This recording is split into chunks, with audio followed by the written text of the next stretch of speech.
I'm Robin Higgins, and this is Does the Chemical Gradient Affect Diffusion? Okay, so let's review both chemical gradient and diffusion. First, chemical gradient. So, in this case, we have two different liquids, hexane, which is very nonpolar, and water, which is very polar. And when you put them together, they'll have some mixing in the middle, but they mostly keep to themselves. Hexane over here, water over here. Now let's also review diffusion. So if you have a chamber, and let's say it's empty, and you put something like O2 molecules in it, at first all the molecules will be over here because you just put them there. But over time, they'll spread out and move, and they'll be completely diffused or evenly spread throughout this chamber.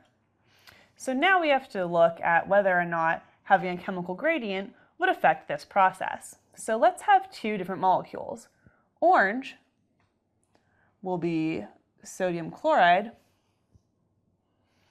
and green can just be methane. So for the record, methane is very nonpolar, and sodium chloride is very polar. It's actually ionic. So, because of the rule like dissolves like, or similar molecules interact with each other, forming stronger intermolecular bonds, then we can realize that the methane would rather be with the hexane and the water would rather be with the sodium chloride. So now how is this going to affect diffusion? Well, it's pretty much like how you would expect. So let's say the first one we entered in was sodium chloride. So if we entered it in here,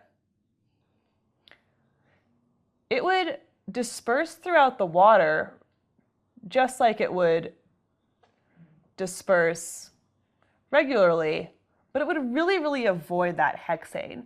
And so maybe you'd get like 1 or 2 salt molecules in the hexane, but not very many. So it really would affect diffusion.